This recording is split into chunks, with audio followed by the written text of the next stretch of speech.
Bismillahirrahmanirrahim. Abghadul ibad ilallah, abghadul ibadi utawi luwi den benduwe pira-pira kaula. Ilallahi marang Gusti Allah.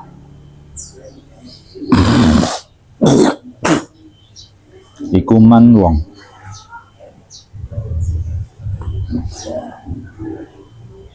kana kang ono apa saubahu pakaiane man iku khairon luwi bagus min amalihi saking amaleman.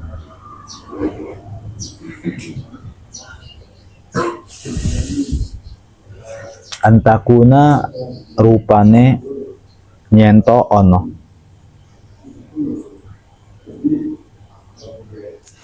apa sia buhu pakaian man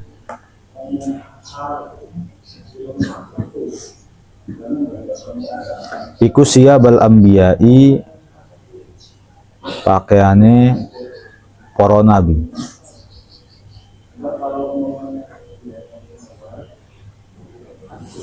Wa amaluhu lanyento ono opo amaliman iku amal al jabbarina perbuatane pira-pira wong kang sombong.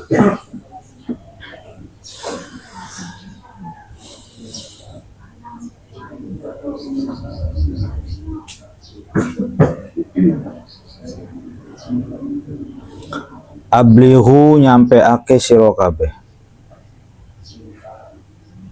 hajataman ing hajate wong layas tatiu kang ora sanggup sapa man iblagha hajatihi ing nyampeake hajate man.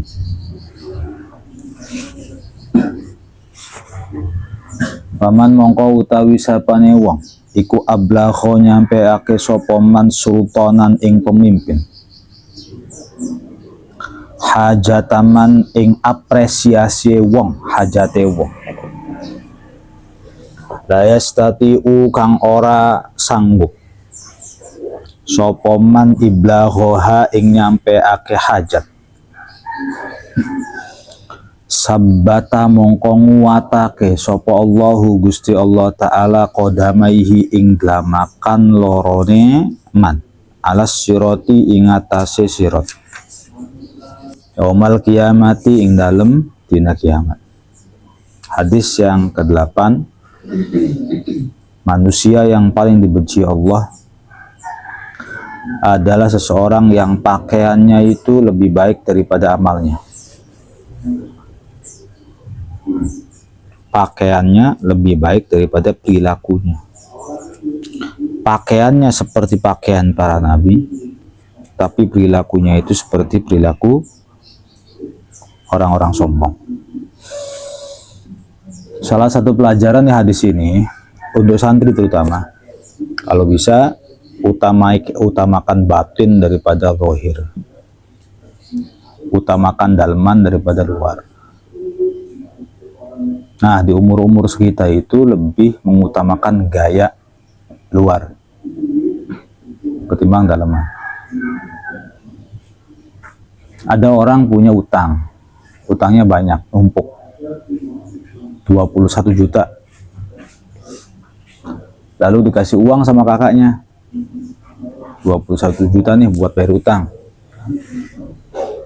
Bukan dibayarin utangnya, malah beli handphone iPhone.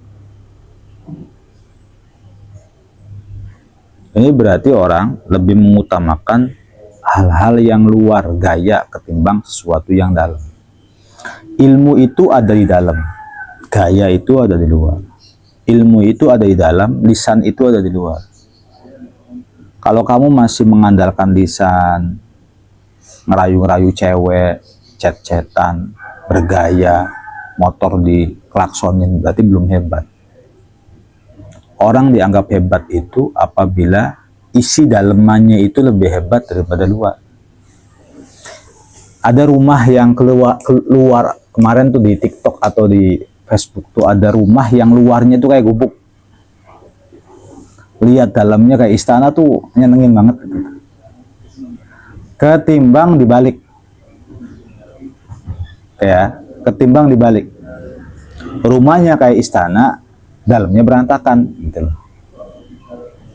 Nah, ini jadiin prinsip santri nih. Saya akan lebih mengutamakan sesuatu yang bersifat internal ketimbang sesuatu yang bersifat eksternal. Kalau in itu namanya dalam, kalau X itu namanya luar. Nah, salah satu bentuk daripada seseorang yang dianggap masih anak kecilnya, apabila dia masih mengutamakan gaya bukan isi. Nah, kalau udah dewasa, maka sedikit demi sedikit dia ngutamain isi. Jadi kalau orang kok masih sering gaya, itu berarti seperti besar kecil. Ya, kalau orang kok masih sering gaya, berarti dia masih seperti anak kecil. Tapi kalau sudah nganu isi, ya sudah bagus gitu.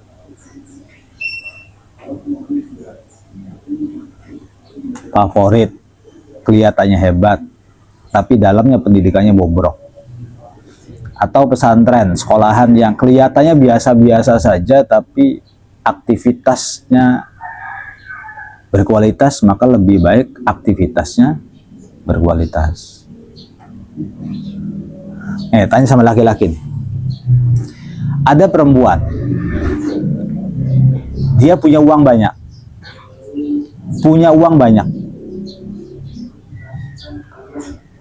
bajunya saja gamis yang dia beli 3 juta. Dia punya anting, punya gelang, punya kalung. Sendalnya harga 2 juta. Pakai mobilnya Pajero. Ya. Jadi kalau penampilan luar sih wah. Kayak orang Arab. Pakai pakai mahkota pula. Tapi dia kurang perawatan. Artinya secara fisik dia biasa-biasa saja. Beli ayu lah bahasanya. Nggak cantik. Tapi bajunya tuh mentereng gitu loh. Ada lagi satunya yang pakai kaos oblong tapi dia putih, tinggi, mancung gitu. Cantik. Oh, laki-laki kira-kira lebih senang melihat yang pertama apa yang kedua? Yang kedua. Ngerti ya begitu ya? Penampilan zahir itu akan nampak keluar lama-lama. Nih, penampilan zahir itu akan nampak keluar. Jadi kalau kamu kok masih anak-anak, dalemannya masih anak-anak, gayanya kayak gaya orang hebat. Kalau bertutur kata paling wah, paling hebat. Kalau teleponan sama perempuan kayak paling pahlawan, kayak paling satu-satunya, kayak paling pinter di kelasnya gitu. Nanti lama-kelamaan juga akan kelihatan kualitas.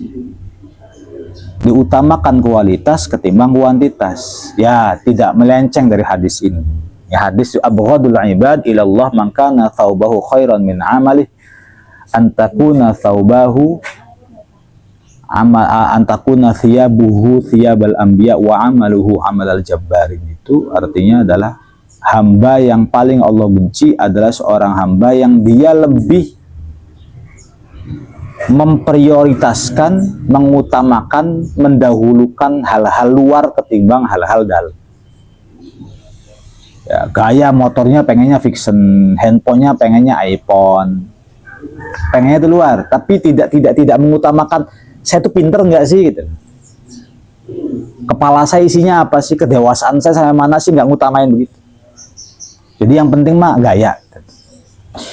Hadis yang ke-9, ablihu hajata man la yastati'u iblagha hajatih faman ablagha sultanan hajata man la yastati'u iblaghaha thabbatallahu ta'ala qadamaihi ala sirat yaumal qiyamah. Ini hadis cocok untuk DPR, atau untuk bupati, atau cocok untuk relawan, Pak RW contohnya. Apa artinya? Manusia itu level-level ya. Manusia itu level-level. Ada yang berani ngadepin orang, ada yang nggak berani ngadepin orang. Ada yang percaya diri, ada yang nggak percaya diri. Ada yang kalau sama polisi malah nantangin, ada yang kalau sama polisi dia ngompol. Macem-macem ya. Nggak bisa sama ratain. Biasanya orang bisa percaya diri itu salah satu sebabnya karena punya uang. Kalau dia punya uang, punya mobil, punya kendaraan bagus, dia akan percaya diri. Ngelawan siapapun bisa. Di hari ini, yang jadi kekuatan itu bukan otot, tapi uang. Ingat ya, bukan otot, tapi uang. Bukan ketampanan, tapi uang. Kayak uang itu adalah silahul mu'min fi hadzal zaman al-mal. Senjatanya orang beriman di hari ini adalah uang. Izzud dunya bil mal wa izzul akhirati bisolihil a'mal. Kemuliaan dunia itu ada pada harta dan kemuliaan akhirat itu ada pada uang. Kamu ganteng kayak apapun tapi bokek nggak punya uang, ya kayaknya nggak ada perempuan yang bisa naksir. Atau gitu, jagoan, otot, binaragawan tapi nggak punya uang, susah. Tapi orang kalau punya uang tuh kelihatan gagah, kelihatan ganteng aja, kelihatannya nengin, dilihatnya gitu. Kalau punya uang tuh rapi, ya, kemudian berwibawa, turun dari mobil kan berwibawa, turun dari beca ya belenakan, turun dari mobil itu berwibawa. Nah, apakah harus menjadi orang kaya enggak? Apakah harus jadi orang kaya enggak? Kalau bisa jadi kaya raya, hisabnya ringan, ahli sodakoh gitu. Tapi kalau misalnya takdir kita seperti ini, ya sudah, apa boleh buat. Oke, kalau orang kaya itu bisa ngebeli polisi, bisa ngebeli TNI, bisa ngebeli pengacara, bisa ngebeli DPR. Ngomong aja enak, Pak, bebasin anak buah saya. Gitu. Loh, kok bisa? Ya polisi pada doyan duit, anak-anak. Polisi itu pada doyan duit, DPR itu pada doyan duit. Jadi sebenarnya kita kalau punya uang itu punya kesempatan. Kalau kita tidak punya uang, maka yang kedua opsinya adalah kita punya keberanian. Jangan sampai dua-duanya nggak ada, uang nggak ada, berani nggak, gitu Mas. Tetapi berani itu harus diimbangi dengan ilmu, jangan berani-berani kosong. Kalau berani nggak berilmu, nanti kayak sekarang, penjarahan jadinya. Berani tapi punya ilmu. Orang kalau berani punya ilmu nggak punya uang, dia menang. Ya. Pertama kaya, terus kaya pendek, kaya satu. Atau kalau tidak kaya yang kedua, berani tapi berilmu. Ingat ya, berani tapi berilmu. Seimbang. Kamu kemana aja kalau berani berilmu bakal dihargai. Atau seenggak-enggaknya unggul lah, nggak bisa dikerjain. Mbak, kenapa? Itu ada nenek-nenek dari subuh sampai sekarang ngantri kok nggak dipanggil. Sedangkan itu yang gede tinggi tuh, baru setengah jam dia langsung dipanggil. Oh iya Mas, karena nggak bisa Mbak. Mbak nggak boleh begini ya, gitu. Kalau berilmu ya. Aturannya gimana? Saya pengen tahu aturannya gimana. Apakah yang harus didahulukan itu adalah yang muda, sementara yang nenek-nenek enggak, atau bagaimana? Yang enggak Mas, begini soalnya. Begini Mbak, jangankan dia nunggu dari subuh. Saya jam 9 datang. Nenek-nenek jam 11 datang. Utamakan nenek-nenek, meskipun datangnya telat. Utamakan nenek-nenek, ibu hamil, anak-anak kecil, ketimbang orang-orang dewasa seperti saya. Apalagi dewasa dalam keadaan sehat. Kalau Mbak tahu, orang-orang yang harus didahulukan itu ya, nenek-nenek, kakek-kakek, ibu hamil, orang yang kecelakaan, orang yang butuh perawatan darurat. Orang kayak saya mah ngantri 2 hari juga bisa Mbak. Mau tahu coba SOP-nya bagaimana? Ya mas, utamakan cepetan. Berani, pinter gitu maksudnya. Kalau berani blow on ya preman namanya. Ngerti kan? Berani blow on nih preman. Ditoyor-toyor nanti jadi. Tapi kalau berani pinter tuh enak. Ya, kalau berani blow on nanti ngomong begini. Mbak, itu saya, adik saya itu dari subuh itu. Sedangkan nenek-nenek, ibu hamil didahuluin gimana? Itu kan berarti orang blow on. Saya diselip sama mobil ambulan, Bu. Itu kan langgar aturan. Mobil ambulan, mobil kebakaran itu boleh nyelip. Bahkan palang merah, lampu merah pun boleh diterabas itu sama mereka tuh. Ngerti nggak ilmunya kamu gitu? Cuman karena kita bodoh, gitu. Orang bodoh kan keder. Saya protes, protesnya kenapa? Saya diselip sama mobil ambulan, itu mobil ambulan langgar, kamu yang goblok. Ngerti kan? Mobil ambulan tuh boleh nyelip, karena apa? Dalam keadaan buru-buru, dalam keadaan darurat, begitu juga mobil pemadam kebakaran. Nah, jadi orang berani dan pinter itu akan seimbang dengan orang yang berharta nih. Nah, yang ketiga ini nggak punya keberanian, nggak punya ilmu, minderan. Nah, santri nggak boleh begini sebenarnya. Santri itu harus pinter berapresiasi. Suatu ketika, apabila di antara kita ada yang jadi DPR, maka pakailah hadis ini. Ablihu hajata man la yastati'u iblahu hajatih. Faman ablahu hajata man la yastati'u iblahoha sabbatallahu qadamaihi 'ala sirat. Apa artinya? Orang-orang lemah yang tidak bisa menyuarakan suaranya diwakilkan sama kita.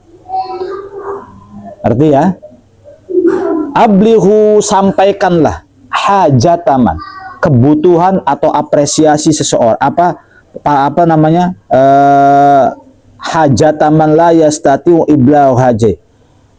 Sampaikanlah kebutuhan orang-orang yang tidak mampu untuk menyampaikan kebutuhannya. Pak, saya lapar, Pak, saya nggak punya kerjaan, Pak, saya dari BLT itu ngantri, Pak, saya kalau laporan ke polisi itu selalu ditunda, Pak, saya selalu bertengkar sama tetangga, saya laporan ke Hamsid atau ke lurah nggak diladenin, Pak. Kan orang-orang kecil tuh banyak nggak diladenin, nah, kan gitu. Nah, kamu jadi orang-orang salap jangan pada sombong, benci sama DPR, benci sama MPR, jangan pada sombong.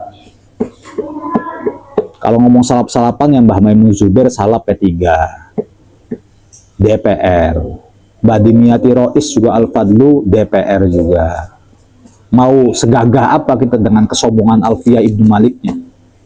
Anak-anak salap tuh yang paling abi jengkelin tuh di situnya tuh. Nangkrungkuk, baik. Ana wong menggawe mengkel, ana wong ning kursi DPR mengkel, ana wong partai mengkel, ana wong PNS mengkel, kayak paling pinter, paling suci dewek kan. Hilangin sifat-sifat begitu tuh. Kali aja dia bisa mengamalkan hadis. Kamu kemalingan, ini kemalingan rumahnya, aku lapor ke polisi, bisa jadi lapornya tertumpuk, nggak langsung diladenin. Rata-rata ini oknum polisi, bukan polisinya. Oknum polisi itu, kalau laporan kita pengen cepet, kamu harus punya uang 2 juta. Buat apa? Buat kerjanya polisi. Nanti polisinya bilang begini, Mas, kalau nggak ada uang ya kita bagaimana ngopinya ya? Kita udah capek-capek ngerebeg, udah capek-capek nyari buronan, udah capek-capek nyari musuh sampean. Tiba-tiba kita nggak dikasih kopi, apa itu namanya pengen dapat uang pengertian dari kita. Soalnya 2 juta, 2 juta kurang, kita personilnya aja ada 10 coba. Kalau satu orang 3 juta, Pak, cepetan, Pak. Itu pun kamu ngasih uang 3 juta, belum tentu kasusnya itu sampai gul. Kasusnya sampai gul.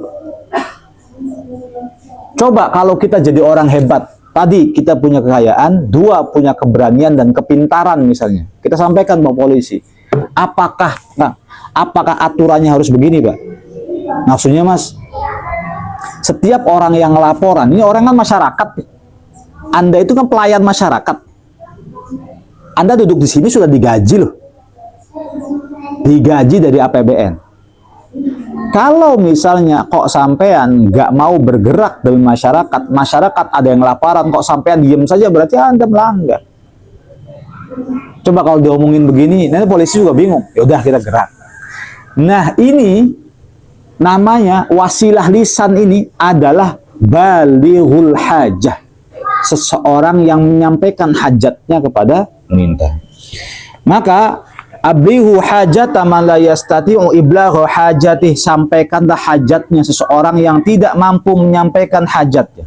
Faman ablagha sultana, barang siapa yang menyampaikan kepada seorang pemimpin hajataman, hajat atau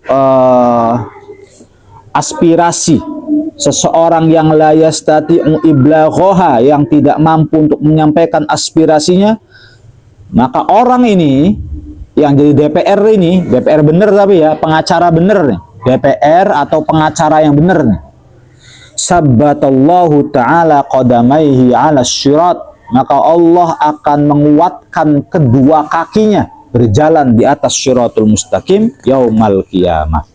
Wallahu a'lam.